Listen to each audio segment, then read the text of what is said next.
Olá, Floripa, olá, Brasil, olá, mundo, eu estou aqui André Patunas e este é o programa Vida Inteligente, trazendo hoje um tema por demais importante, que é a questão de saúde. Muita gente, principalmente as pessoas novas, muitas pessoas novas, e qualquer idade, às vezes tem problemas auditivos e não sabem disso. Você sabe como é que é ouvir bem? Você não consegue ouvir o que o outro ouve, você não consegue entrar no ouvido dele para saber. E a pessoa que ouve, mesmo que seja deficitariamente, ela não sabe se é deficitário ou não. Aquela orelha dela, o ouvido dela, o som que ela ouve, é aquilo, é isso que ela conhece. Até que um dia ela procura um profissional da área, faz uma audiometria, coisa que nós vamos conversar hoje aqui, e acaba constatando que a audição dela estava reduzida. Então, nós vamos falar sobre saúde, sobre audição e sobre um negócio muito sério, que é o processamento auditivo central. Então, a gente precisa entender o que acontece na nossa cabeça para poder entender qualquer tipo de processo que a gente tenha e que a gente tenha também paciência para poder buscar um profissional, tratar disso e recuperar a audição plena. Isabel, tudo bem com você? Como é que você está? Tudo bem. Então, eu sei que você é fonoaudióloga com larga experiência, né? Há algum tempo já. E eu quero hoje desmistificar e desmitificar a questão da fonoaudiologia. Eu pensei que fono era alguma coisa que só tratasse de voz, né? Voz, ouvir e acabou. Mas a medicina moderna, a gente vê que dentro da fonoaudiologia existem diversas variantes que um monte de profissionais tratam. E eu queria primeiramente dar uma visão geral sobre o que um fonoaudiólogo trata ou o que ele oferece para as pessoas em termos de saúde. Bem, a fonoaudiologia, ela é muito ampla, né? A fonoaudiologia, a gente pode atuar na área da saúde, na área da educação, na área hospitalar, dentro da própria polícia existem hoje fonoaudiólogos que trabalham como peritos em voz, né? Porque a gente sabe, inclusive, que a voz do ser humano é como a sua digital. Podem existir duas vozes parecidíssimas, semelhantes, mas uma voz é sempre única. Então, existe um trabalho... A digital eu sei que é única, agora a voz também? A voz é única e existem peritos que trabalham na área de criminalística, onde o fonoaudiólogo atua, né? Ajudando nas investigações, vamos dizer assim. Na área hospitalar, a gente atua desde a parte dos recém-natos, que seria o teste da orelhinha, logo que o bebê nasce. Você vai trabalhar depois também com pessoas idosas, no caso de afasias, né? Pessoas que, com o passar do tempo, com a idade, vão tendo dificuldades em deglutir, pessoas que tiveram algum AVC. Então, assim, a área hospitalar é muito ampla. A gente pode atuar na área também de medicina do trabalho. Essa área eu posso te falar bastante, que eu atuei muitos anos trabalhando em indústrias, né? E nas indústrias a gente trabalha nos exames periódicos, pré-admissionais, demissionais, retorno ao trabalho, fazendo acompanhamento da audição dos trabalhadores, dando palestras, dando informações da importância do uso de EPI, demonstrando a eles como é importante eles se cuidarem em relação ao ruído, porque a exposição diária ao ruído traz perdas auditivas irreversíveis. Você falou EPI, o que é EPI? EPI é equipamento de proteção individual. Tá? Então, dentro da área da indústria, na medicina do trabalho, na parte escolar, a fonoaudiologia atua também muito na parte educacional. Hoje aqui em Curitiba, pelo menos, nós temos vários colégios que contam com o fonoaudiólogo dentro do seu quadro de atuação, vamos dizer assim, né? Dentro do quadro de funcionários daquela determinada escola, existem os fonoaudiólogos já. E também na parte estética também a fonoaudiologia atua. Opa! A fonoaudiologia tem várias fonos que trabalham atualmente com a parte miofuncional, que a gente chama, e com toda a parte de musculatura facial, enfim, né, com intuição mais de trabalhar a parte de área estética. Aí essas não posso te falar muito porque não é minha área. Claro, não é sua né? área. Sim. Então, a fonoaudiologia ela é muito ampla na sua área de atuação. Tá, agora, uma dúvida que eu tenho aqui, por exemplo, você falou da glote menor, né, conforme a pessoa vai ficando mais velha. Exato, né? Exato. Uma flacidez, na verdade, né? De toda a musculatura. Uma parte é de gordura e outra parte você podia explicar daqui a pouco o que acontece na garganta e tal. Mas já que é garganta, e já que nós estamos falando de ouvido, já que nós estamos falando de expressão facial, é impossível eu não associar isso à otorrinolaringologia. Onde diferencia uma diferença básica entre um fonoaudiólogo e um otorrino? A diferença básica é que o fonoaudiólogo ele é um profissional da área de saúde, mas ele não vai atuar na parte de cirurgias ou prescrição de medicamento. Tá? Para prescrever uma medicação, para fazer uma cirurgia em um paciente, você tem que ter o CRM. Entendi. Né? Então, o fonoaudiólogo não atua nessa área. O fonoaudiólogo ele pode trabalhar na área de prevenção, né? De reabilitação, que em geral a gente trabalha muito, né? Mas essa parte de cirurgia, medicação, isso não. Isso é restrito ao otorrino. Né? O otorrino é CRM. Nós somos Conselho Regional de Fonoaudiologia. Então, você pode fazer uma anamnese, você encaminhar alguém para um otorrino e vice-versa, um otorrino, depois de fazer o tratamento na pessoa, encaminhar para você fazer a parte fonoaudiológica, digamos assim. Exatamente. A gente sempre vai estar atuando, mas em determinadas áreas sob a supervisão, vamos dizer assim, do médico que vai nos dizer o que ele espera, né? Tá, vamos começar fora de ordem aqui, né? Tá, você falou um pouco, me chamou a atenção aqui. Garganta, eu já sou uma pessoa com 70 anos, já tenho uma certa gordura, vamos dizer assim, a gente percebe, você já não engole realmente como se engolia no passado. Você engasga alguma coisa, mas processo. Na verdade, todo esse processo de envelhecimento, veja bem, o nosso corpo ele envelhece num todo, né? Sim. Então, existe essa flacidez muscular, vamos dizer assim, que vai ocasionando essas dificuldades na deglutição, né? Aí também é uma área que eu não vou poder. Sim, mas a pessoa precisa saber que isso é possível, né? Às vezes ela acha que é alguma coisa. Sim, com certeza, e assim, o que eu aconselho, sempre que uma pessoa tiver, a partir de uma certa faixa etária, começar a perceber, né? Existe toda a questão do ronco também, né? Que não é só do idoso. Engasga com facilidade, por exemplo. Engasgar com facilidade, noites mal dormidas, né? Então, tudo isso, o interessante é que realmente procure um otorrino para fazer uma boa avaliação e caso ele perceba que há necessidade, ele vai indicar para uma fono que vá trabalhar essa parte de disfagia que a gente chama, né? Já que nós começamos pela parte dos idosos, eu comecei dos idosos, como é que fica a audição? Você acabou de dizer, é um processo de degradação natural do corpo humano. É como uma máquina. Você vai arrumando, mas ela vai deteriorando. Como é que é a questão auditiva no ser humano? Ele perde a qualidade auditiva no decorrer dos anos? E por quê? E por que acontece isso? Vamos novamente entrar nessa questão, né? O envelhecimento atinge a nossa audição com o que a gente chama da presbiacusia. Né? A gente tem na parte visual, a partir dos 40, a gente brinca que o braço começa a ficar meio curto, né? Então, a presbiopia, né? Que tem no idoso. Tá? Na audição, a gente chama isso de presbiacusia.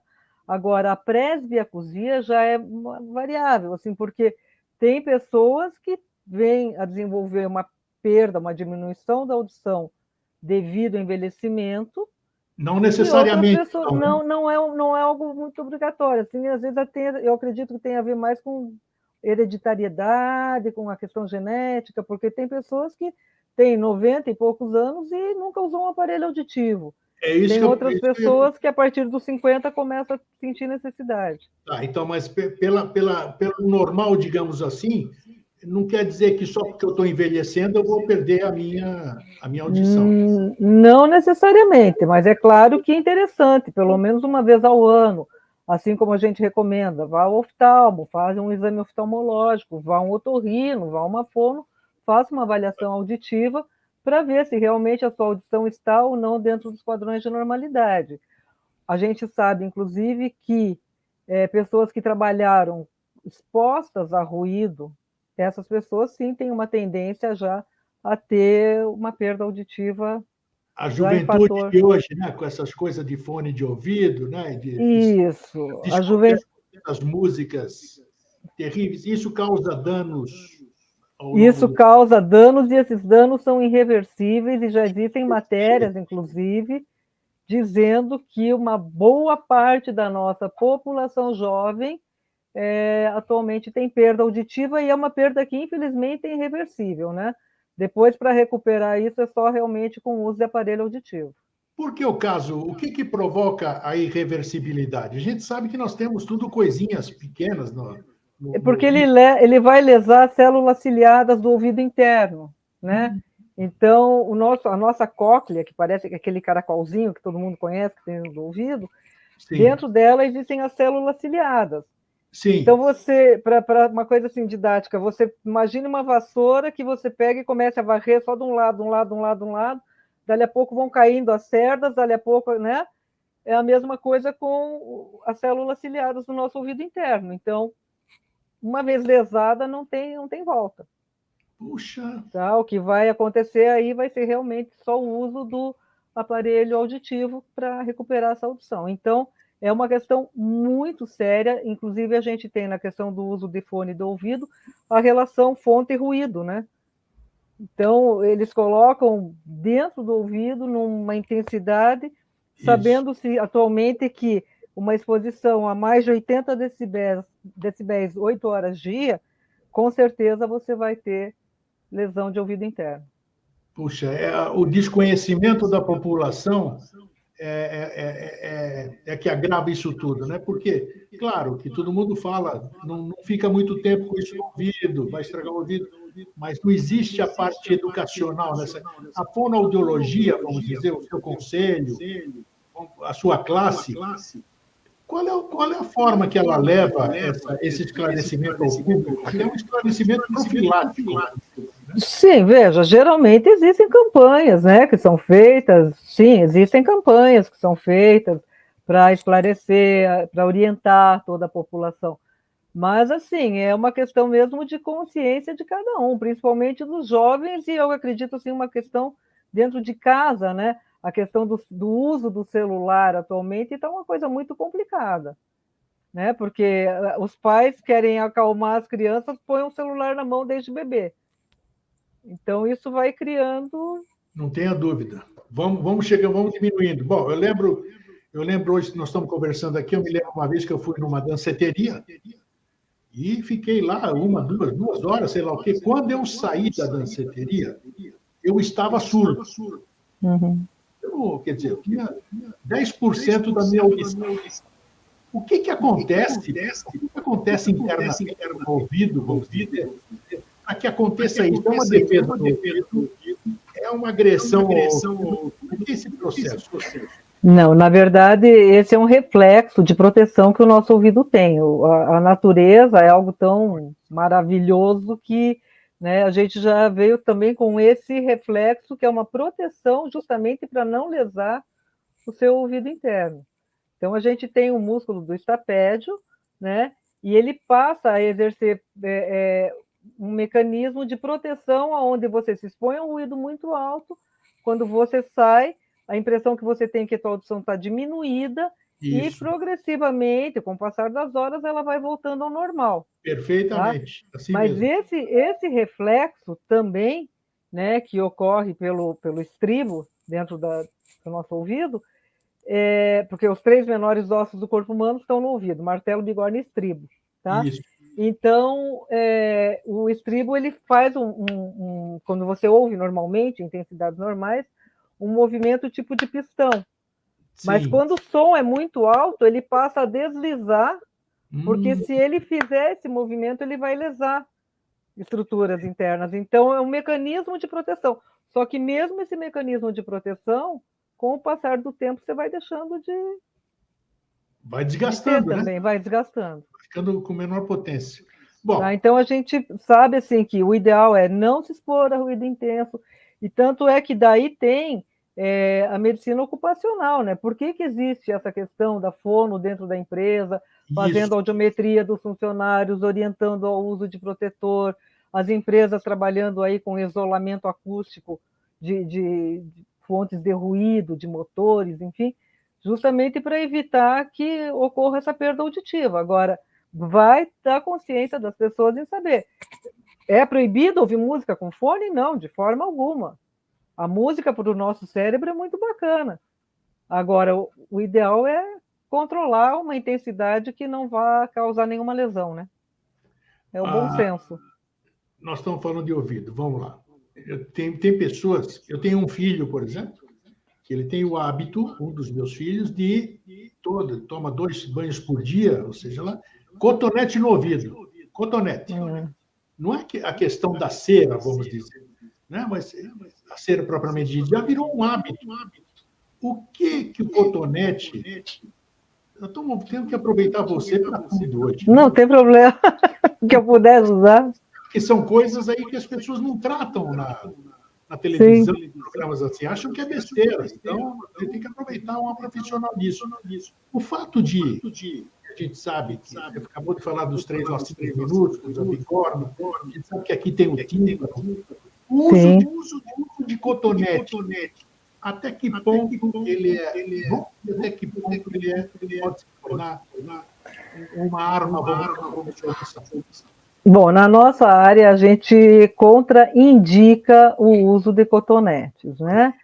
Porque, na verdade, o cerúmen que a nossa orelha produz, essas glândulazinhas que nós temos aqui no conduto auditivo que produzem essa cera, e isso varia de pessoa para pessoa, tem pessoas que produzem mais, outras menos, e a população em geral confunde a cera do ouvido com sujeira, e não é uma sujeira, na verdade é um mecanismo de proteção desse ouvido.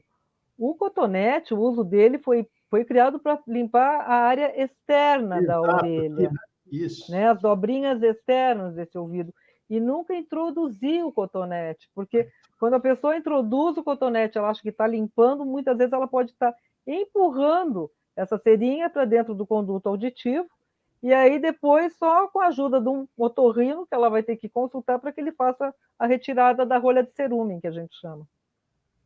Então, é um perigo. Então, o cotonete é bom para maquiagem, é bom para limpar, mas é só por fora, nunca introduzir o cotonete. Você desaconselha as fontes? Eu desaconselho. Tomou banho com a pontinha do dedinho, pega a toalha, seca o ouvido ali, está tudo certo. E pronto. Tá? Não tem necessidade. Tá, vamos agora fazer o processo contrário. Tá. Quando nasce uma criança, geralmente tem o exame do pezinho, tem uma série, tem um pediatra. Teste da orelhinha. Isso, exatamente. O fonoaudiólogo está presente na maternidade ou não? Algumas maternidades, sim. Alguns hospitais, sim. Você acha importante ter um fonoaudiólogo no pré? Com certeza. Eu acho que o fonoaudiólogo tem um papel de extrema importância, tanto numa maternidade quanto dentro da própria escola. Quando eles são pequenininhos, né? A gente pode fazer aquela questão da triagem auditiva, que se faz muito para ver se a criança já está tendo alguma perda ou não.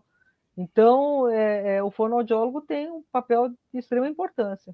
Como é que é a audição de um recém-nascido? Plena, em desenvolvimento, como é que é isso? Aí, Eustáquio, varia muito, né? Porque existem pessoas e pessoas. Então, esse bebê é um bebê de uma gestação normal, teve alguma intercorrência ou não, esse bebê é um bebê de alto risco, então não dá assim para a gente... Mas, de forma geral, se for uma criança sem nenhuma intercorrência, a produção dela ser normalíssima, assim, dentro dos padrões de normalidade. Mas existe um progresso acústico, podemos dizer assim, no crescimento ou não? Não. No desenvolvimento, não? Não, vai sim, com certeza. Todo o nosso sistema auditivo vai desenvolvendo conforme a gente vai. Sim, Veja, a gente... vou agora entrar um pouquinho na questão do processamento auditivo. Vamos lá, que é o tema da nossa conversa. Que é o tema da nossa conversa. O processamento auditivo, a gente só realiza a avaliação do processamento a partir dos 7 anos de idade. O que é esse processamento? Explica esse processamento. Eu já te explico. O processamento você só vai fazer a partir dos 7 anos de idade devido à maturidade neurocognitiva. Tá? Isso que eu ia chegar. O processamento auditivo, para te explicar bem, assim, simples, é dizer como é que o cérebro conversa com a orelha e como é que a orelha está conversando com o cérebro. Perfeito. Existe essa conversa. Tá aí. Existe. Eles têm que estar conversando bem para que a criança possa ter um bom aproveitamento. E vice-versa. Exatamente, porque as informações entram por nossas vias auditivas, né? E aí depois passou ouvido externo, ouvido médio, ouvido interno, tronco encefálico, ela acaba indo para a córtex cerebral, que é onde você vai decodificar as mensagens que você está ouvindo. Então, eu estou falando aqui, você está me ouvindo, mas quem está decidindo e pensando no que eu falo é o teu córtex cerebral. Olha, tá. Tá? Então, é de extrema importância que exista um bom desenvolvimento neurocognitivo, né? Para que essa criança não venha apresentar algumas questões do processamento auditivo, o que seria, se a criança pudesse nos dizer, ela diria assim, eu escuto, mas não entendo. Tá. Não é que não entenda nada, mas é uma criança que perde muita informação, que não mantém foco, que se distrai com muita facilidade. Muitas vezes essas crianças apresentam as trocas, né? Fonema surdo sonoro, PB, TD, FV, faca-vaca, pato-bato, né? Então, isso é como a criança está percebendo, né, o que ela está ouvindo, o cérebro dela. Porque nós temos 2 hemisférios cerebrais, direito e esquerdo. O lado direito ele é responsável por sons, ritmos e melodias. E o lado esquerdo responsável por todo e qualquer tipo de aquisição de linguagem. Tá, repete aí a responsabilidade dos 2 lados. Né, o lado direito, sons, ritmos e melodias. Tá, lado direito. Tá. A gente brinca assim e diz assim, que é o coração, é o ladinho direito. O lado esquerdo é a razão, que é responsável por todo e qualquer tipo de aquisição de linguagem. Lado esquerdo. Mas esses 2 têm que andar juntinhos. E no meio dos 2 a gente tem uma figura chamada corpo caloso, que passa informação de um hemisfério cerebral para o outro. Tá, vamos voltar para o trânsito que é o normal. Audição, o córtex, né? Essa comunicação. Isso. E depois vai para... Sim, e aí você vai ouvir, o teu cérebro vai interpretar o que você recebeu e aí você vai se comunicar, né? Vai me dar o entendimento ou não. E aí, sim, exato. Vai me dar confusão, como você disse, né? Exatamente. E vai assim aquela... Tá, como é que você avalia? Você falou até os 7 anos. Então, 7 anos... Não é até, é a partir de. A partir de, quer dizer... Desculpa, não é até, é a partir dos 7 anos de idade. Desculpa, tá? Eu coloquei você só pode realmente fechar o diagnóstico e dizer processamento auditivo a partir dos 7 anos de idade, devido já... uma maturidade, digamos assim. Exato. Não que você não possa aplicar o teste. Você pode aplicar o teste nos pequenininhos, né? Para já ir avaliando as habilidades e ver se existe alguma habilidade ou outra que você já possa estar estimulando. Mas para fechar o diagnóstico é a partir dos 7 anos de idade. E o diagnóstico do processamento, depois dos 7 anos de idade, você pode fazer até os 80, 100. Tá? Porque o processamento também se trabalha em pessoas idosas, né? Já com outro objetivo, vamos dizer assim. Tá? Porque você está fazendo estimulações neurocognitivas. No processamento auditivo, você vai estar trabalhando questões de memória, né? Que seria a parte frontal do nosso cérebro, que são as funções executivas, memória, planejamento, organização. Tá? Então, você vai dando algumas estimulações. No idoso, tem o seu objetivo, e na criança, geralmente, o objetivo é a parte da vida acadêmica, né? Vamos dizer, eu tenho filho pequeno, eu estou assistindo a entrevista hoje, meu filho ainda tem 4, 5 anos. Daqui a 3 anos, já põe na minha cabeça que daqui a 3 anos seria interessante eu fazer uma visita a um fonoaudiólogo para, como medida profilática, ver se meu filho está ouvindo bem. Às vezes ele não dá sinais, acredito eu. Não seria bem assim, você sempre procurar para fazer o exame do processamento, não. Porque o exame do processamento, no geral, vai do desenvolvimento dessa criança, né? Vai do desempenho acadêmico dela.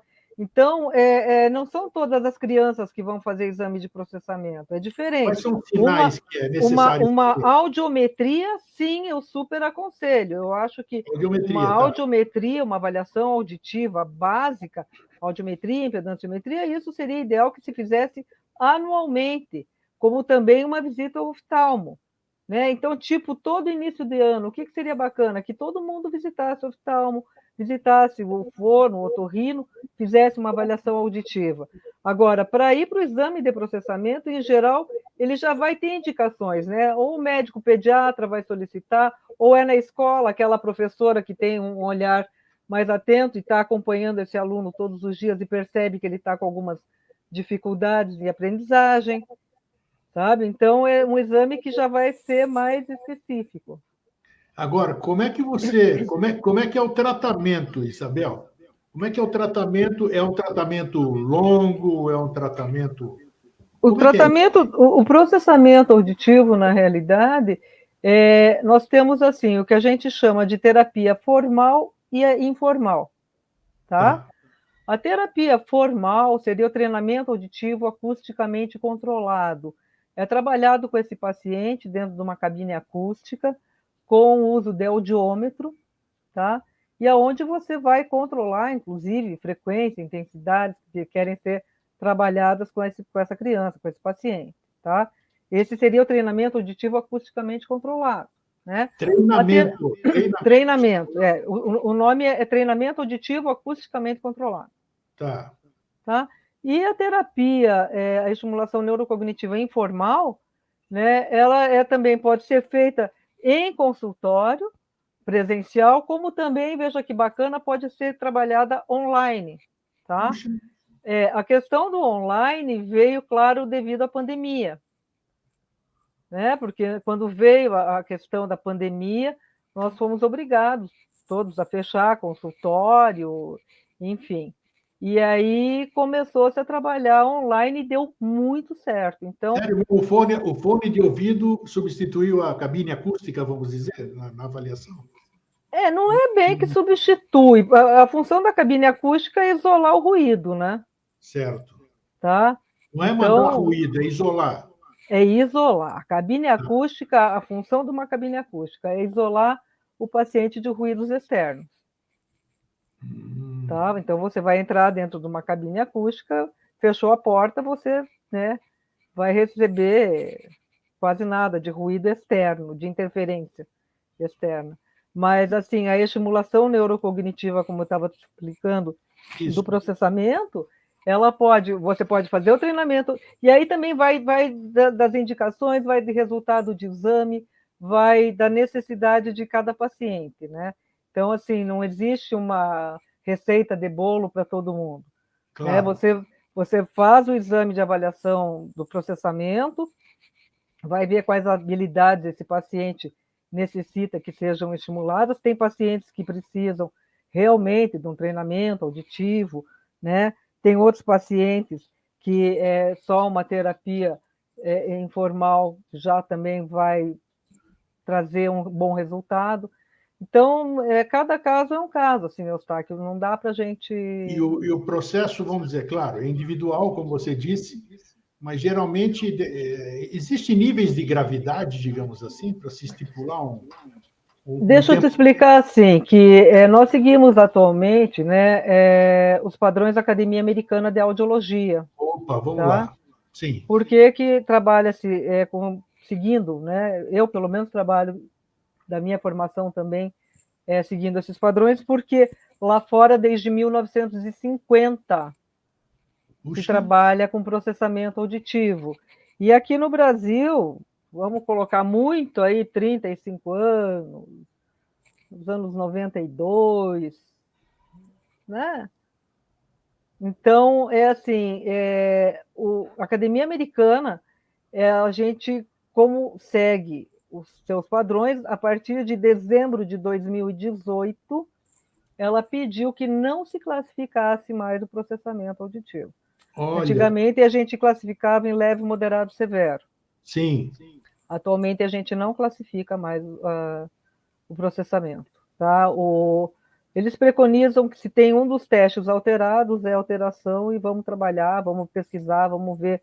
O americano ele é bem rigoroso em questões de saúde, né? Tá? E, inclusive, o exame do processamento ele vai variando conforme faixa etária. Existe uma classificação que vai variando conforme a faixa etária do paciente. E aí você consegue dar um diagnóstico mais positivo, mais correto, digamos assim. Sim, aí você aplica o teste no paciente e vai ver se esse paciente tem realmente ou não processamento auditivo, alguma alteração, né? Às vezes a gente recebe no consultório paciente que vem indicado por um neuropsicólogo e, para surpresa nossa, chega no exame e ele gabarita teu teste, ele não tem nenhuma alteração. Não tem. Puxa. Não, existem vários casos de não ter. Quando não tem, não tem. Já não é problema Isso, auditivo. daí você, pelo menos, quando termina o teu teste, já entra em contato com o profissional que te encaminhou o paciente e já diz, olha, processamento está descartado, vamos continuar investigando aí, ver qual é a outra questão, né? A recuperação é um índice elevado ou não? De recuperação? É grande, né, porque veja bem, não é, vamos falar assim, na fonoaudiologia, na nossa área sempre se fala assim muito reabilitação, no processamento já não cabe o termo reabilitar, porque Tá. reabilitar é recuperar aquilo que você tinha e perdeu, Perfeito. tá? E não é o caso do processamento. O processamento auditivo você vai estimular. Na criança a gente fala que é uma imaturidade neurocognitiva e no adulto a gente fala que é uma inabilidade neurocognitiva, tá? Então não é que a gente na verdade vai estimular esse cérebro e hoje em dia sabe habilitar aquilo para criança. isso, a gente sabe-se, né, que através da neuroplasticidade, o cérebro é fantástico, assim, ele vai... O êxito é elevado nesse processo de processamento É grande e, assim, a gente tem um feedback e um reconhecimento muito bacana das escolas e da família, né? A família, em geral, chega e já fala, nossa, estou percebendo mudança. Eu costumo brincar e dizer assim, termômetro escolar, o termômetro do processamento é o boletim escolar. Geralmente o desempenho acadêmico deles vai melhorando conforme você vai trabalhando esse paciente, né? E existe também questões, né? A gente tem, deixa eu só ver aqui, a Lei 9.394, de 96, tá? Que diz que o paciente portador de processamento auditivo ele tem algumas prerrogativas legais, vamos dizer assim. Né? Então, esse pacientinho, por exemplo, ele não pode sentar perto de janela, não pode ficar sentado perto da porta do corredor, onde existam estímulos que possam distraí-los. Ele tem que sentar o mais próximo possível ao professor. A questão de elaboração de provas, ele pode fazer prova com a turma toda ou prova em separado. Ele tem direito a uma releitura de prova. Ele tem direito, às vezes, a um tempo maior para a elaboração dessa prova. Sabe? Então, na parte escolar, porque a gente sabe que as crianças com alteração de processamento, até quinto ano, geralmente, eles conseguem ir acompanhandinho. Aí, a partir do quinto ano, começam a aparecer realmente as dificuldades, porque aí são várias matérias, vários professores, e aí as dificuldades se tornam grandes. E existe também uma coisa que a gente tem que prestar muita atenção, é na questão da autoestima dessa criança, né? Porque a criança, em geral, ela é muito competitiva. E como o processamento auditivo pode trazer alguns prejuízos para a vida acadêmica, ele começa a ficar, né, chateado, enfim, não gostando muito de ir para a escola, porque, afinal de contas, ele até se esforça muito para ir bem e acaba não conseguindo. Né? Então, temos que cuidar muito com essa questão de autoestima das crianças também. Hoje, quais são, você é uma profissional antiga na profissão, quais são como é que se diz? As reclamações, vamos chamar assim, por que existe muita criança que procura, a criança não, os pais levam muito para fonoaudiólogo para especificamente fazer o quê? Porque eles percebem alguma coisa em casa, ninguém vai levar na fono, salvo aqueles não, pais. a fono geralmente existe uma grande procura na questão de linguagem, né? Vamos falar assim, as trocas, né? Geralmente os pequenininhos, os pais sempre acabam percebendo em casa as trocas na fala, essas trocas de fala geralmente depois acabam transferindo para a escrita, né? Atraso no desenvolvimento da linguagem, atrasos na fala. Você pode treinar isso, desenvolvimento da linguagem, tudo? Sim, isso é um papel que o fonoaudiólogo faz e muito bem feito, né? E assim, então, esse tipo de questão, geralmente os pais percebem em casa e já vão procurar a fono. Opa, peraí, meu filho não fala corretamente, ou meu filho está fazendo trocas na fala, ou eu percebo que meu filho está com a fala um pouco defasada em relação às crianças da mesma faixa etária. Então, aí os pais vão procurar auxílio desse profissional. Agora, no processamento, em geral, são as escolas, né? Quando a criança já está na vida escolar, inserida numa vida acadêmica em que chama atenção, né? E assim, o processamento, a gente chama assim, que é uma alteração de base. Então, esse pacientinho nasce com essa alteração, e não estou dizendo que todos tenham, mas muitos deles podem vir a desenvolver o que a gente chama de comorbidades, que é o transtorno de déficit de atenção, que hoje em dia se fala muito do transtorno de déficit de atenção com hiperatividade ou sem, né? E também os distúrbios de leitura escrita. Puxa, o adulto tem muita dificuldade de fonoaudiológica, por exemplo? Ele pode adquirir alguma...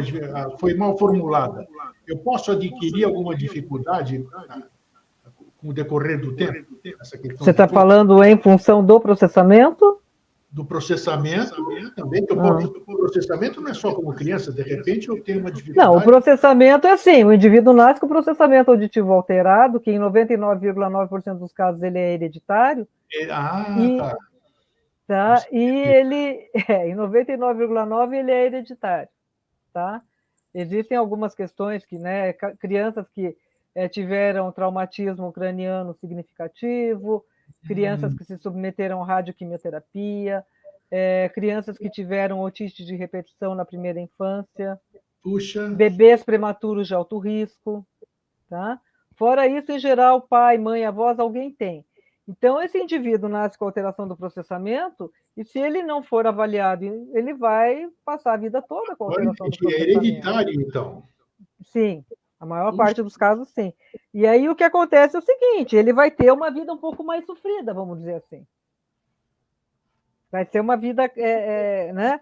Antigamente, eu não sei se você se lembra, eu, pelo menos, esse tempo eu escutava, a minha avó dizia assim, nossa, o Joãozinho, o filho da Dona Maria, coitado, esse tem que trabalhar, esse daí não veio para estudo, esse daí não veio provido de inteligência, imagina. Sim, sim. Antigamente falava-se isso, né? E as pessoas realmente... E ninguém sabia o que era, né? Então, perdeu-se aí grandes profissionais porque não existia também o processamento. Né? A gente, pelo menos, não tinha acesso, né, a mais essa ferramenta.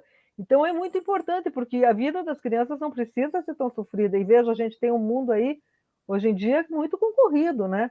A questão de Enem, vestibular, o processamento auditivo, ele traz grandes prejuízos na questão de interpretação de texto. Também. Tá? Também. Então, então, tudo isso a gente tem que ter um foco, tem que ter um olhar para essas crianças. É interessante você falar interpretação de texto, né? Porque interpretação de texto não é audição, né? Eu estou vendo alguma coisa, estou mandando para lá, né? É interessante essa questão. A interpretação de texto não tem a ver com audição. Então, veja, a gente tem várias habilidades, né, que a gente tem que prestar atenção. A questão da figura fundo-auditiva, eu estou numa festa, num lugar, muita gente falando, música alta, encontro uma pessoa conhecida e quero manter uma conversação, um diálogo com essa pessoa. Ah, sim, e aí? Tem pessoas que conseguem fazer o que a gente chama de figura fundo-auditiva e fazer, manter essa conversa, esse diálogo. Fazer um isolamento, né, no meio da... Isso, a gente tem algo que a gente chama de padrão inibitório. Então, eu vou inibir o ruído competitivo e vou focar somente realmente naquilo que me interessa.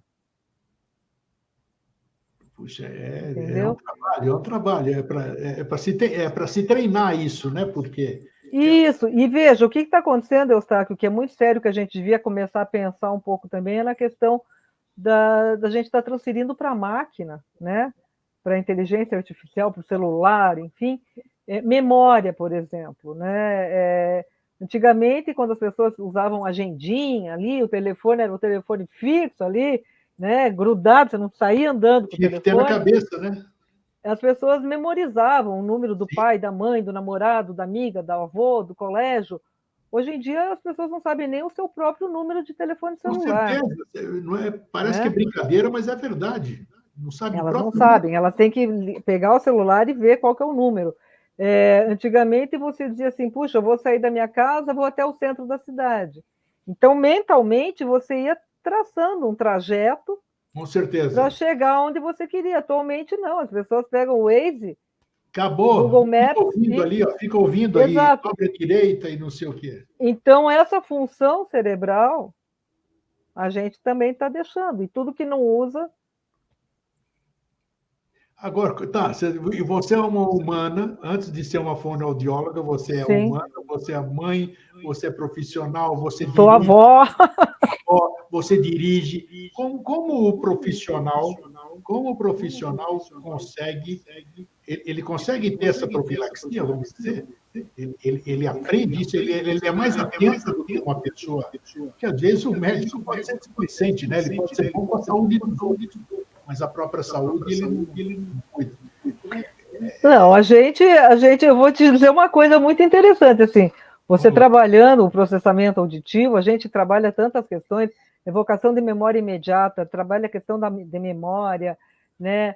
Eu diria para você que trabalhando diariamente é impossível que você não acabe ficando um pouquinho mais rápido, vamos dizer assim, né? Com certeza, né?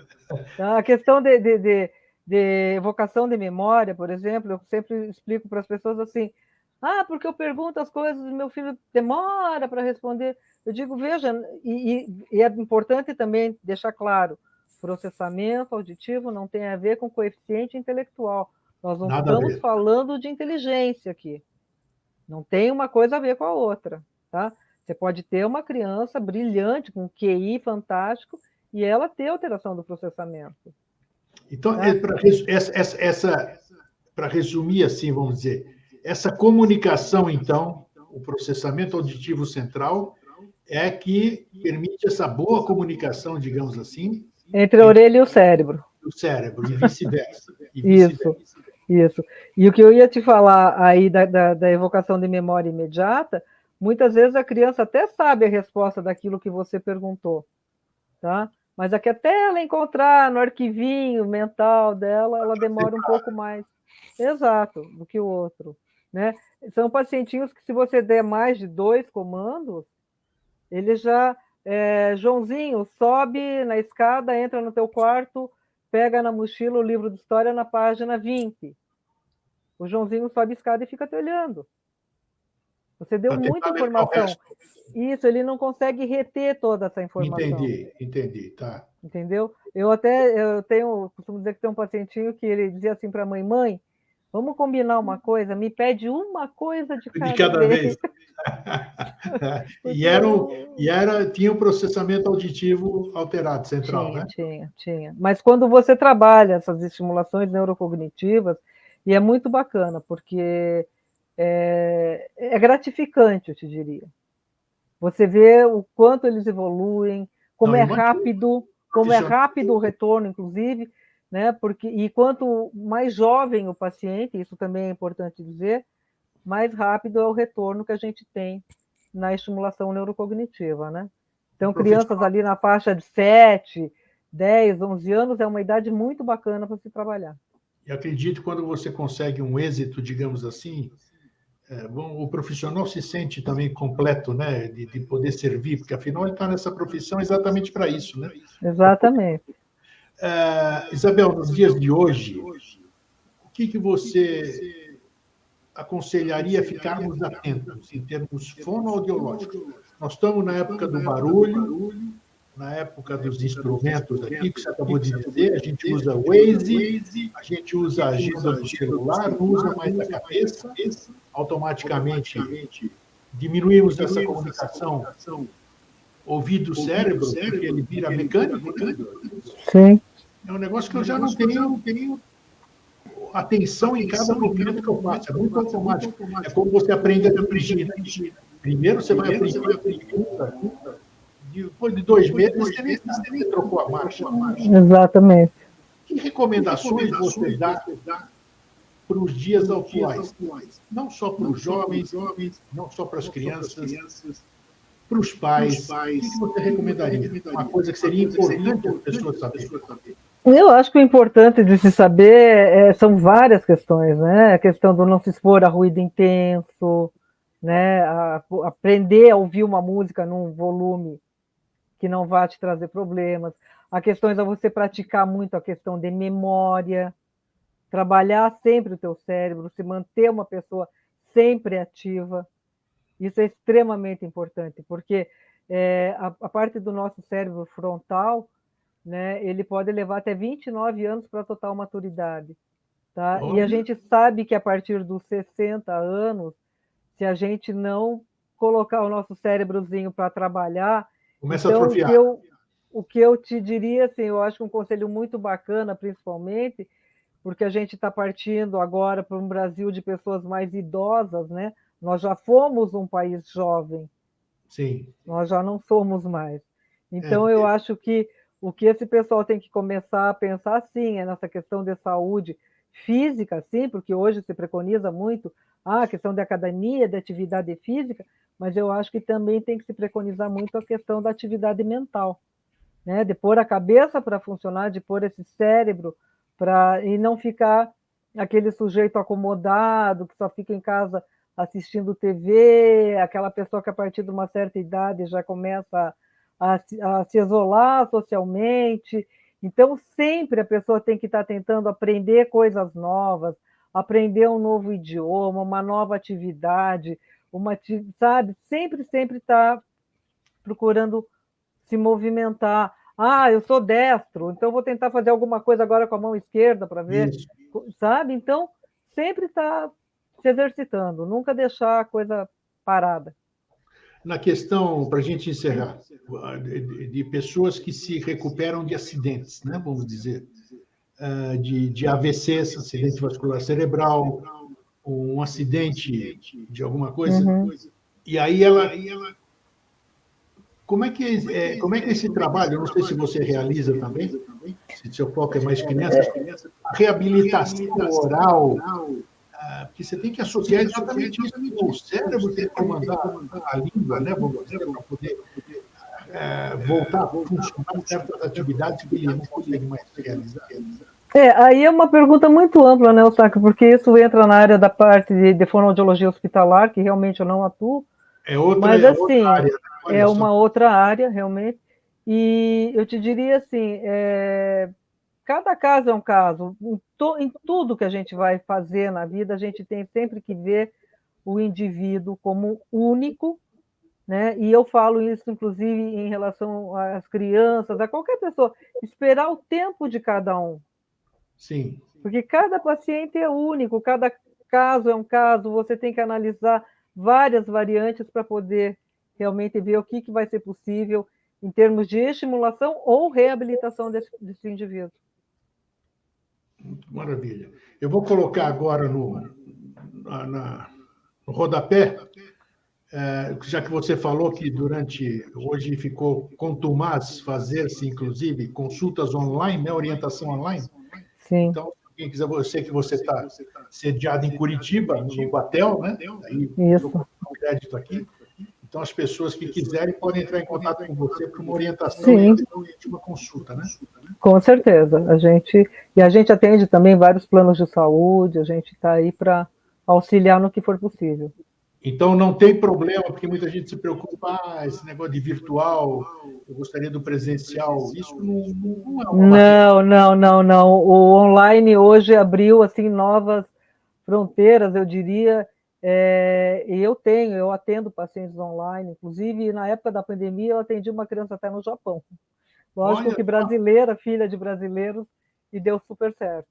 Que bacana. Então, isso aí realmente veio só para somar o online, desde que bem trabalhado, claro, e desde que tenham algumas questões técnicas também que devem ser levadas em consideração. Ótimo. Né? A questão de uma internet de qualidade, algumas questões a gente precisa para online também. Bacana. Mas funciona então, assim. Quem quiser bater um papo com a Isabel, né? Tá aí o crédito aí embaixo, o telefone, o contato, e aí, quem sabe você consiga dirimir todas as suas dúvidas, questões, que está aí à disposição. Tá bom? Obrigado, Isabel, pela oportunidade. Imagina, eu que agradeço, e precisando a gente está à disposição de vocês aí. Tá bom. Tá bom? Obrigada. Sempre para você. Tá, obrigado. Até, boa tarde. Gente, está vendo? Então, são assuntos que eu desconhecia totalmente muita coisa. Claro, a gente não pode conhecer, não pode saber de tudo, né? Mas está aí, uma boa dica para você atentar para o seu filho, para algum sobrinho. Agora que você tem orientação, agora que você tem informação, você pode perceber coisas que você não percebia. É isso, vamos ficar atentos. Fraterno abraço, um feliz sempre, até a semana que vem. Tchau.